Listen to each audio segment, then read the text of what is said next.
Hi everyone, Shani here and welcome back to my channel. Today I am doing my 39-week pregnancy update, as you can probably tell from the title of the video. So this week I'll go through again the stats of the baby, how he's doing, how I'm doing, any significant changes or anything worth mentioning I will explain. So he is the size of a small watermelon or an American cat. Depending what app I look at on my phone. So the apps that I actually use for my pregnancy updates and tracking how everything's going is one called Ovia, which is spelled O-V-I-A. And that's the one that has the animals. So I think there's been like echidnas and platypus and now, this week is a cat. The other one I use is a app called Nurture, which is a series of 3 apps actually. There's one for tracking while you're trying to conceive, there's one for tracking while you're pregnant, and then there's one for tracking the baby after they are born. And that one has fruits and vegetables and stuff as measurements, such as a watermelon. So he is approximately 20 inches long and about 3.5 kilos according to one of the apps that I use. So that's on a very generic average basis, so he could be a lot bigger or a lot smaller, I'm not really sure. I'm hoping he's around the average size and not too big. So my husband is one of 3 boys and they were all over 9 pounds as babies. So the fact that I'm having a boy frightens me a little bit of how big that this little man is going to be when he finally makes his arrival. Speaking of making his arrival, I am 39 weeks pregnant today. There are no signs of early labour at this stage. I have had a couple of symptoms letting me know that I am towards the end of my pregnancy. However, labour does not seem like it will be in the very near future. As much as I would like him to come a little bit early for my comfort and to make sure that he's not born too close to Christmas, I know that the one decision he gets to make is his birthday, so I am trusting him with his decision on when he wants his birthday to be, which I'm hoping is not too far over my due date if he does want to go over the 40-week mark, which is next Thursday. So as I said in my previous video, we have antenatal appointments every Wednesday. So I had my 39-week appointment yesterday. The midwives and the doctor had no concerns. Everything is progressing relatively normal. His head is engaged, he is head down, he is looking the right way, so he should be coming out, you know, in the perfect position eventually. So this week's symptoms have pretty much been the exact same as my 38-week symptoms. I'm still experiencing swelling in my feet and my hands and definitely still experiencing acid reflux. So I haven't really been able to find anything throughout this entire pregnancy that's been able to help with my acid reflux. I've tried pregnancy safe medications, I've tried having a scull of Gaviscon every night before bed. I feel like my body is just accustomed to Gaviscon now and it makes absolutely no difference, which is really frustrating. I've tried plenty of natural methods. I've tried water and bicarb soda, I've tried apple cider vinegar, I've tried milk, chewing gum, fruit tingles, which are little lollies that fizz. They actually seem to help a little bit. I remember having them earlier on in my pregnancy when I experienced indigestion for the first time in my life. And because I had bad morning sickness, the taste of fruit tingles sort of reminds me of throwing up and having that sick feeling. So I have to push through that feeling to help my reflux settle down a little bit. And unfortunately, as much as we need to stay hydrated during pregnancy, water seems to aggravate my reflux a lot and make it worse, or even make it start. If I'm not experiencing it and I have a bottle of water, I will start to have acid reflux in my throat, which is really, really frustrating. So you guys will probably notice in a lot of my videos the cutting and chopping of my videos because I constantly run out of breath when I am talking. If I forget to breathe mid-sentence or if I say a long paragraph without breathing, I will lose my breath and have to stop and breathe, therefore having to edit that little bit out of the video, which makes it look a little bit funny on the video on YouTube. I touched last week on my weight gain, so this week I was pretty much the same weight. I think I might have been maybe half a kilo, so 500 grams heavier didn't really make much difference. It is normal towards the end of pregnancy to not put on as much weight in the last few weeks.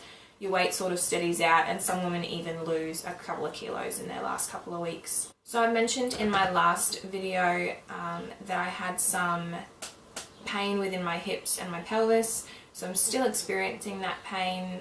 However, it has gotten a lot better since we've been sleeping on the couch. As I said in my last video, the crevices of the cushions release a lot of pressure from my hips, and it makes my back feel a lot better. So that has been helping. And Reese and I have not slept in our bed in about a week as we've been on the couch, which has been fine. It's comfy out there and I don't mind falling asleep to the TV going. So that's about it for my 39-week pregnancy update. Bravo to those women out there who constantly update each week throughout their pregnancy, all the way up to 40 weeks, because it is a lot of effort to get up, get dressed and make yourself look presentable to film a video. So before I finish up this video, there is something else that I wanted to touch on really quickly, and that is something that I have been wanting to make a video about. I feel like I probably won't talk about it long enough to make a full video, so I was just going to add it on to the end of my 39-week update, and that is the fact of comparing myself to other pregnant women. And I know a lot of women do this, and they compare themselves to other pregnant women and their stories and their journeys and how they've managed throughout their pregnancy. So something I did the other day was I looked up the normal or average amount of weight that was acceptable to gain during pregnancy according to your BMI. So according to trusty old Google, I have put on a very normal amount of weight, and there is nothing that I should be concerned about.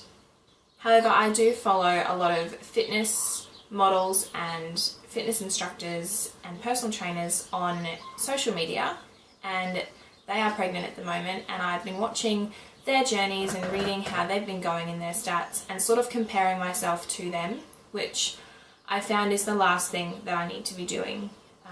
As pregnant women, our bodies are remarkable as it is for the life that they can create and the things that they can tolerate while going through pregnancy. And I did have a moment there where I had to take a step back and realise that I shouldn't be comparing myself to these other pregnant women and their stories and how much weight they've gained and how good they look and, you know, the limited amount of stretch marks they might have or how quickly they bounced back after having the baby. So I have always been quite fit my whole life. I've had one of those metabolisms that has allowed me to stay quite slim and sort of eat whatever I would like.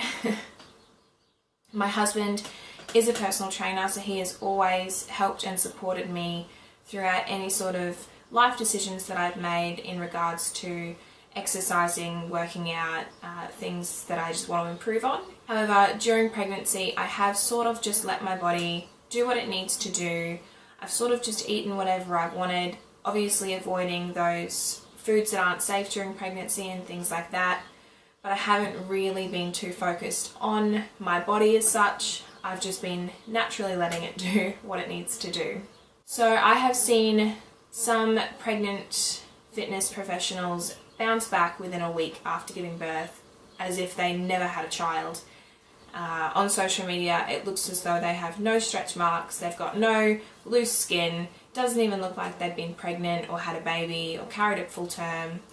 And yeah, I had to take a step back because I was comparing myself to those women and putting that pressure on myself to have to bounce back, because I feel like a lot of people expect me to bounce back as soon as I had this baby, just because I've always been one of those people that has managed to stay slim my whole life.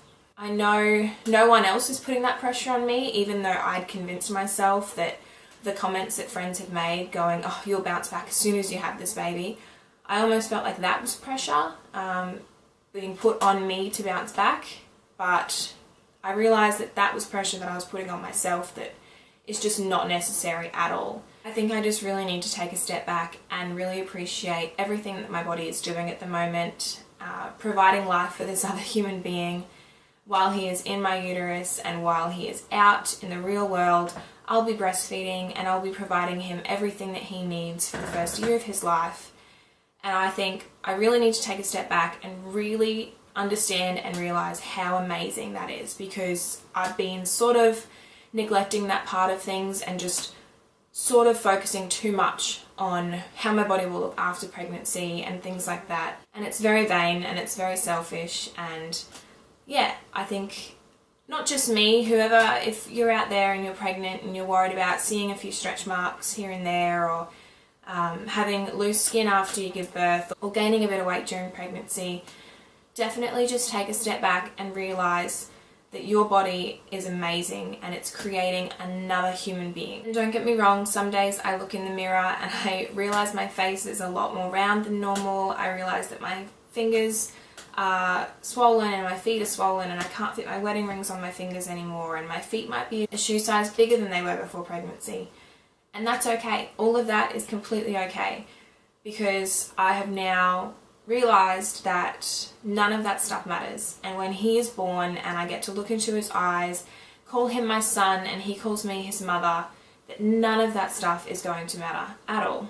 Of course, I'm going to look after my body after pregnancy. If I look after myself, you know, it benefits him in other ways as well.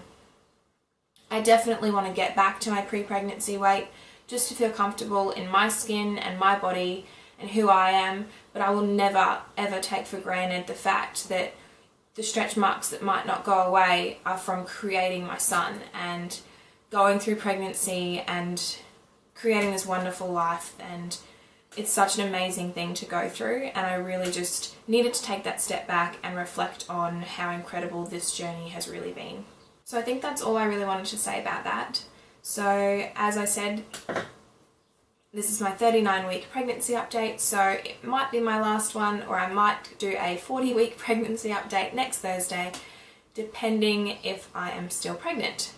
If I am not, you guys will probably see a best of baby shower haul and what's in my hospital bag videos coming up soon, and then hopefully my labour video. So we will try to document as much as we can of my labour and the experience that I go through and everything like that, so I can share that journey with you guys and I can use these videos to look back and reflect on. As I have said in my previous videos, if you have any suggestions of videos you would like to see or any questions, please leave a comment down below, and I will see you guys in my next video.